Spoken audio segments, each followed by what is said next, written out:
Di Alkitab Kristen sendiri, Yesus berziarah ke Mekah, yaitu di Alkitab Mazmur.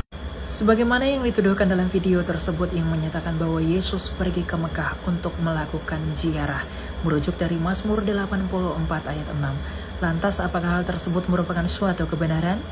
Tentu saja tidak. Upaya tersebut merupakan upaya memperkosa sejarah. Kita perlu mengetahui bahwa kitab Mazmur dituliskan kurang lebih berjarak 500 hingga 1400 tahun sebelum masa inkarnasi Yesus Kristus ke dunia. Jadi adalah mustahil apabila Mazmur 84 ayat 6 dianggap sebagai ucapan Yesus Kristus, sedangkan Yesus Kristus belum datang ke dunia ini menjadi daging.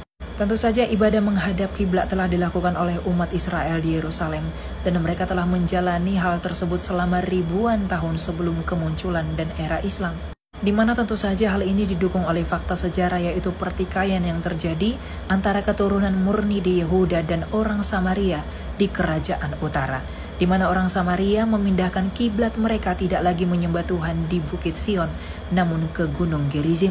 Jadi jika pada era Muslim, Muhammad memindahkan kiblat fisik dari Masjidil Aqsa di Yerusalem ke Masjidil Haram di Saudi Arabia atau Mekah, hal tersebut tidak perlu mengherankan bagi kami, karena bagaimanapun Muslim tidaklah yang pertama kali melakukan perpindahan kiblat ini, karena orang Samaria terlebih dahulu melakukan hal tersebut.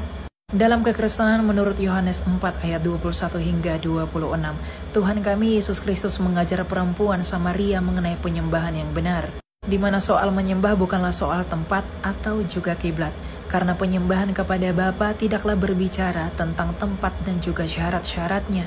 Maka sia-sialah perdebatan antara orang Yahudi dan Samaria mengenai tempat penyembahan, karena Yesus mengajarkan, baiklah menyembah Allah di dalam roh dan kebenaran.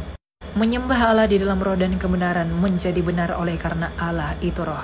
Artinya Allah yang adalah roh itu tidak dibatasi oleh ruang dan waktu dan tempat atau arah tertentu. Hal ini sekaligus menjadi dasar dan pola ibadah yang baru yang ditetapkan oleh Tuhan Yesus Kristus, di mana penyembahan bukan lagi berdasarkan tempat, kiblat atau arah-arah tertentu, namun berdasarkan hakikat Allah yang maha hadir itu yang adalah roh, di mana Allah tidak hanya terdapat di Yerusalem, di Gunung Gerizim atau bahkan di Saudi Arabia, karena bagi kekristenan, Allah memenuhi segala ruang dan waktu dan terdapat di seluruh penjuru bumi. Maka dari itu, Yesus Kristuslah yang menjadi kiblat dalam kekristenan. Jadi kesimpulannya, tuduhan yang disampaikan pada video sebelumnya tidaklah benar adanya, selain daripada salah secara fakta sejarah, namun juga salah secara konsep teologis. Tuhan memberkati.